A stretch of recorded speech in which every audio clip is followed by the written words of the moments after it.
What's going on, guys? Today's video is going to be on the 7 Habits of Highly Effective People by Stephen Covey. Now, this book has touched millions of people's lives. It's one of, if not the most well-known success books out there. There are literally thousands of success books out there, so why should this one be any different? Well, Stephen researched the last 200 years of success literature and found something quite interesting.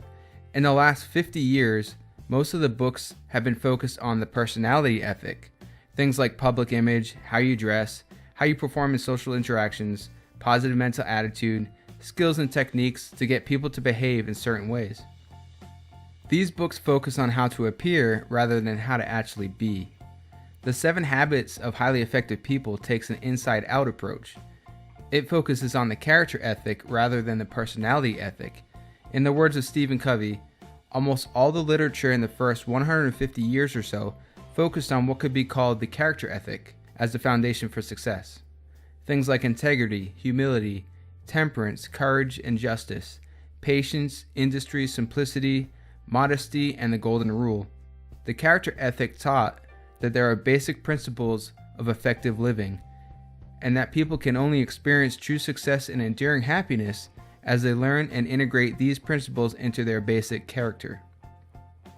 Greatness starts from the inside out. Of course, there is a place for personality ethic, but character forms the foundation. Personality ethics need to be rooted in character.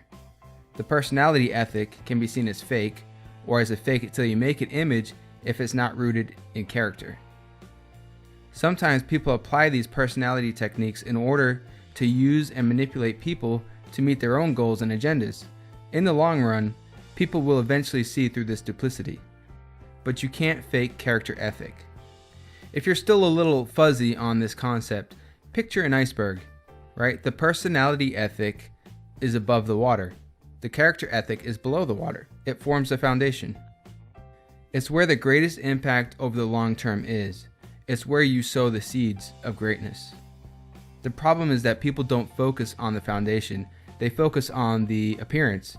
They're looking for shortcuts and quick fixes, but there are no shortcuts. There is no quick fix program.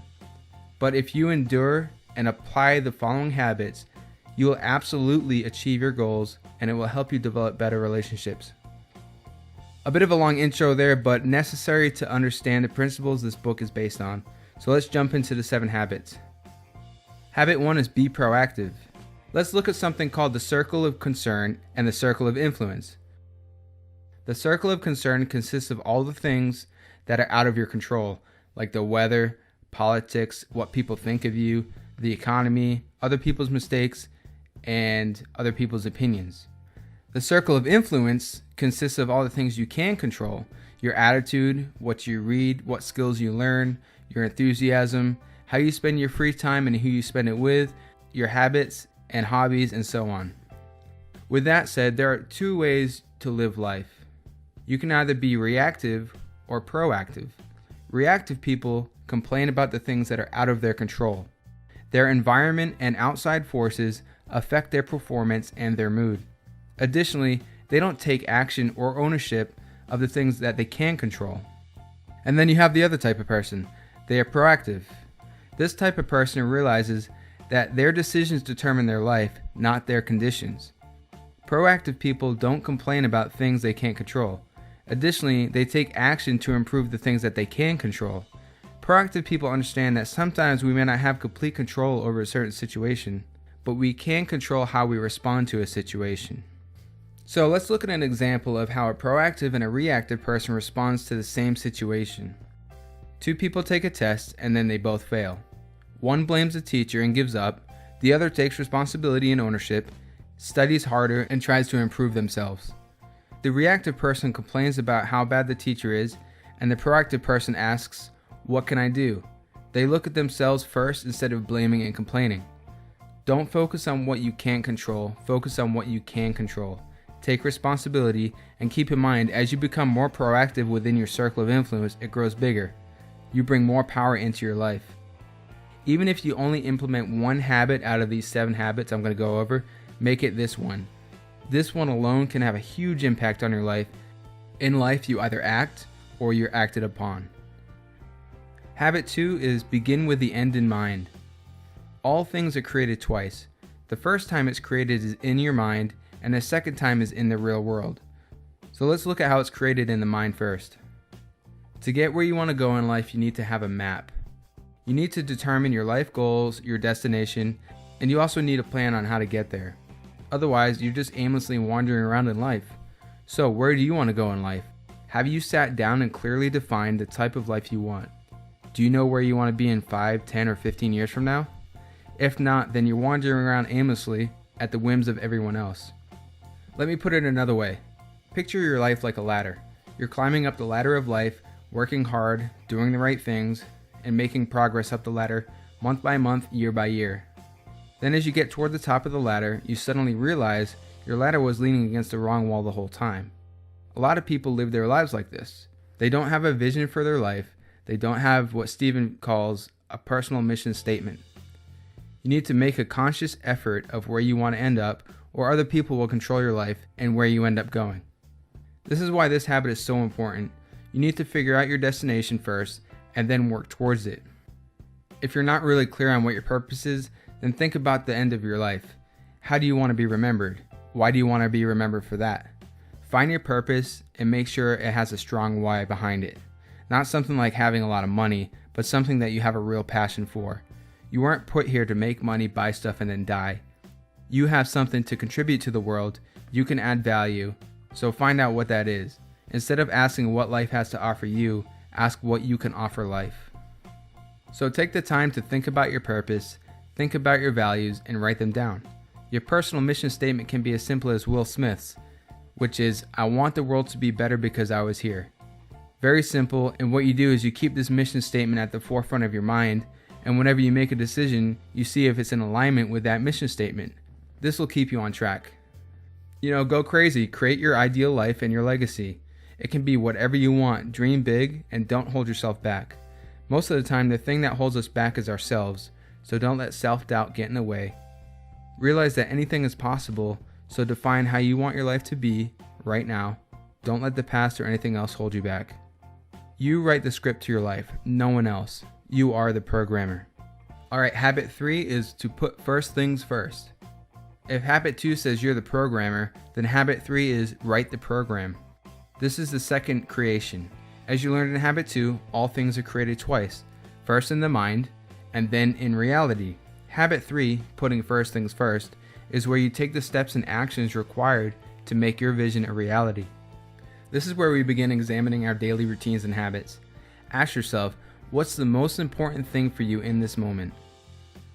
It's probably your significant other, finishing school, improving your health, or your family, right? It's not checking Facebook or Instagram. So why do we spend so much time doing these useless things, right? We need to get into the habit of putting first things first. Taking the time to focus on what really matters and focusing our efforts on what's going to get us to where we want to be in life. Really start questioning the scripts and the habits in your life.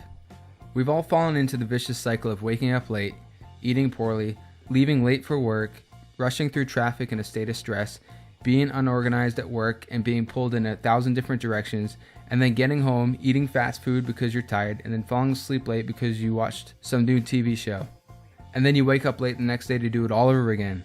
This is the perfect example of not putting first things first. We could all use a little help in the time management department, right? And we all have a lot to do. So how do we manage time effectively? Usually we all write things down on a giant to-do list, and we tend to go in order from top to bottom with no real priorities. This is not the way. Or you schedule things on a calendar, which is a decent practice, but with one interruption, our whole game can be thrown off. You could also try daily planning based on priorities, but again, one interruption or emergency can mess it all up. Most of us fall into this time management scheme. But there is another way. The best way is to categorize things by urgency and importance. Stephen developed a cool quad chart for this, and you need to categorize items in the following. Quadrant 1 is urgent and important. This is putting out fires, emergencies, and kind of the reactive mindset. Quadrant 2 is not urgent and important. These are things like your health, exercising, spending time with your family, relationships. We need to put more focus here. These are often neglected activities, and this is where success and balance and growth are found. Quadrant 3 activities are not important and urgent. So most of us spend our time here, right? Interruptions, some meetings, some phone calls, and other people's emergencies. And then quadrant 4 are not important and not urgent. These are a waste of time, busy work, some emails, some phone calls, and so on. You remember the example above of the reactive and unorganized person. Now let's look at an example of someone who puts first things first. Joe wakes up early, exercises for 30 minutes, eats a healthy breakfast, leaves early for work, and has a nice, smooth, and joyful ride. Then Joe works on the important and not urgent things in quad 2, and he works on emergencies if needed, and then he delegates quadrant 3 activities and rejects quadrant 4 tasks. Joe takes a nice relaxing lunch and thinks about the rest of his day and plans his night. At the end of the workday, he closes out tasks and plans things for the next day. He gets home and prepares a healthy meal, and then maybe reads before bed. He seems to have more time to think and reflect about his life, and he makes plans on where he wants to end up and who he wants to be. Basically, what we did in habit 2, begin with the end in mind. I mean, if you look at these two different examples, it's a huge difference, right? You know, no one on their deathbed wishes they spent more time at work or checked their Facebook more often, right? So again, focus on what's important to you and make it a priority. Commit yourself to it. Now the first 3 habits, be proactive, begin with the end in mind, and put first things first, are about moving you from being dependent to being independent. They're about self-mastery. They help you become more effective as an individual by developing inner strength, character, purpose, and values. The next 3 habits, which I'll cover in the next video, move you from being independent to being interdependent. Interdependence is the highest level of what Stephen Covey calls the maturity continuum. The maturity continuum consists of 3 levels: dependence, independence, and interdependence. Dependence is like the relationship between a child and a mother, or even sometimes between a boss and employee, if the employee lacks their own inner strength, values, and purpose. It's the attitude of you. To move from dependence to independence, you have to nail those first 3 habits. Be proactive, begin with the end in mind, and put first things first. This is the attitude of I. Most people think independence is where it's at, right? They think this is the highest level, but in fact, interdependence is the highest level. Interdependence is where you think like a team. Think family, think marriage, right? A team mentality. We accomplish what we want together. It's the attitude of we. We can combine our talents and our abilities to make something even better. Habits 4 through 6 will help you deal with people, how to read the needs of people, how to empathize, and how to cooperate. And keep in mind, you have to move from being dependent to independent before you can truly become interdependent. So go ahead and check out part 2 of this summary, where you can learn about habits 4 through 7. I'll link to it right here.